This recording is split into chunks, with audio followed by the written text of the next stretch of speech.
I used to hate people not liking me. One of the hardest things in the world for me at a young age was, my God, I just want to fit in. I want to fit in. I want you to like me. So that's a horrible fucking place to be in life, because you lose yourself. When you want to fit in with people so badly, normal fucking people, no better than you, you'll do whatever you can to fit in. And that's a bad place to be. You lose yourself in trying to create a character that other people will accept. And that's where I found a lot of joy, man. This is God. This is me. I speak in the third person. I'm fucked up. I got some shit going on. I'm still working on myself. Take it or leave it. You don't like me? Take a number and get in line, man. I am even though people may not believe it, because I cuss, which is hilarious, I believe in God big time. I've had this voice in my head since I was a young kid. So what trained me was that voice. And I'm not going to go God on you right now, because I don't care if people believe in God or not. That's not my place. I'm not here to judge you. You have your own life and your own things to deal with. This voice in my head guided me to the spot where I'm at today. And if you don't believe that you're here for a reason, your life will seriously hurt. And I start looking at my life and all the shit I went through as God put me, God, whatever you believe in, put me here to go through this. And now I see all the hundreds of thousands of lives I'm changing by the hell I went through. There's a lot of power in that. So my purpose, as I started going through this journey, instead of looking at like, woe is me, God, man, why the fuck, man, why? I started looking at it as, it's the perfect training ground. You knew exactly what you were doing. You knew exactly what the fuck you were doing, obviously. You put me in every situation possible to tell a story that needed to be told. I did, as afraid of that. I mean, it was a very scary road. A guy who was afraid of a lot of things, to then find power in fear, to find power in overcoming fear, and to get to where I'm at today, where there's very few things I'm really afraid of, because I know how to control it. I know how to manage it. I know how to work it to my advantage now. It's something else, man. So I really challenge people to really do a live autopsy on your brain. And the reason why I talk about my childhood so much in this, because I don't want you to put a title on me. Because once you title me as a freak, you now put yourself in a position where you can be very comfortable in saying, it's just not possible for me. He's that guy. He's that special guy. Nope. And that's the thing that makes me so pissed off in this world, man. The only thing that gets me mad nowadays is that so many people untapped potential because they think that someone else is fucking better than them. And they were born, not with the greatest tools. You don't need shit. You need the ability to grind your ass into a fine powder. And when you're in that fine powder, find a way to build that motherfucker back up repeatedly. And that's possible. But I'm still learning. I'm not Yoda yet. Honestly, my biggest fear to this day is, and I say it a lot, and it's going to heaven and being judged by God. And, God has, I believe that God knows everything about you. From the time you're born, when you're going to be born, whatever's going to happen to you, he knows all this shit. Some people never do what God knows you're capable of doing because we have choices.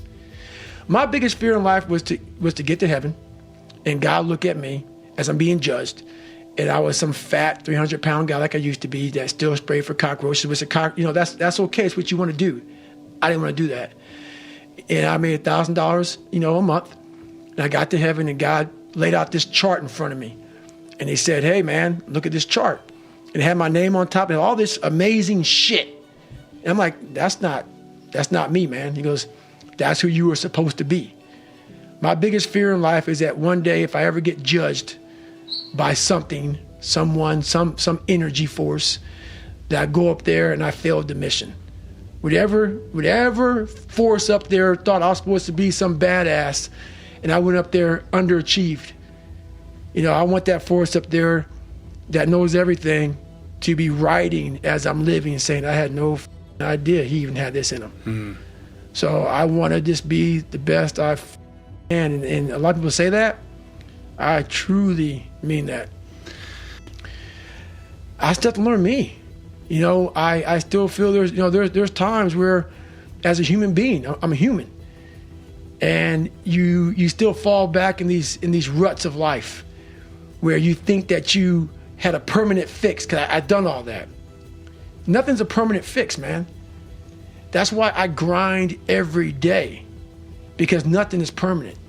Look, the hero myth basically says, go out there, confront the dragon, get the gold, share it with the community, and live properly. Or it says, the alternative is, face the tyrant, enter the desert as a consequence because everything falls apart, recast structure, find the promised land. Those are the two elements to the hero myth.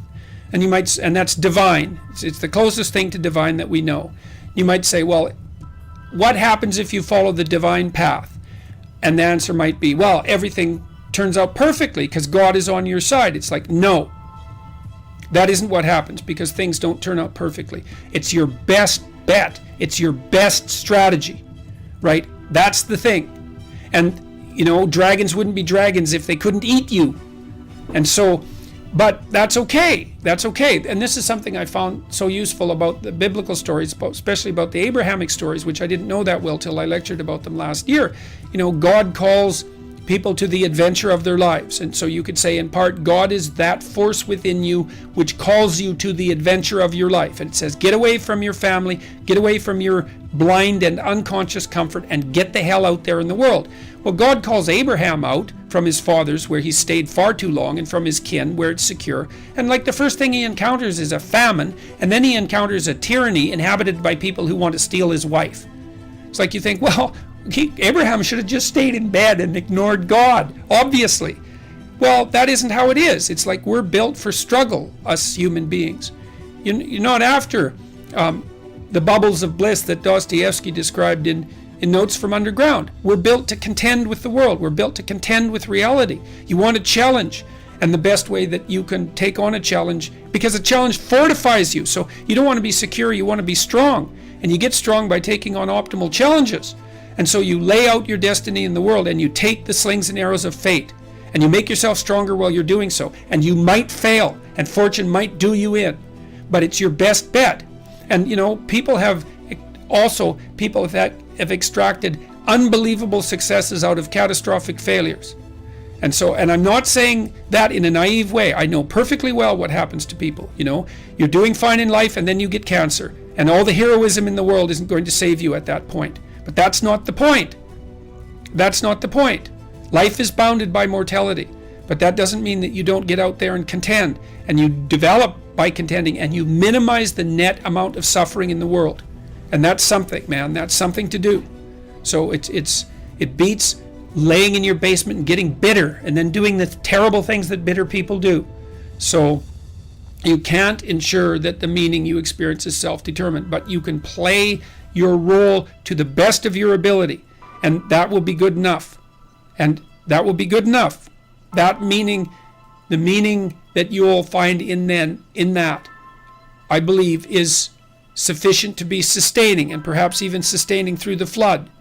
So it isn't that you can avoid catastrophe, it's that you can prepare yourself to deal with it honorably when it arrives. That's what you've got. The internal problem is, how do you deal with tragedy and malevolence? And you can say, well, I'm not prepared. It's like, yeah, fair enough. Unsurprising, especially if you were overprotected as a child. It's not a good idea to overprotect your kids, because the snakes are going to come into the garden no matter what you do. And so then you, instead of trying to keep the damn snakes away, what you do is you arm your child with something that can help them. So that the trick for human thriving in the face of suffering and malevolence is strength, not protection. It's a completely different idea. The problem with it is that there's more to you than you think. And so if you continue to hide behind that figure, then you never have a chance to understand that there's more to you than you think. Far more to you than you think. Maybe there's enough to you so that you can actually withstand the threat of mortality without collapsing. Maybe even withstand the threat of malevolence without collapsing. Who knows? It's certainly possible. And it's not an abstract question. It's exactly the sort of question that you address in the psychotherapeutic process. It's always the question that you address. And the answer is often in the affirmative. because people can get unbelievably tough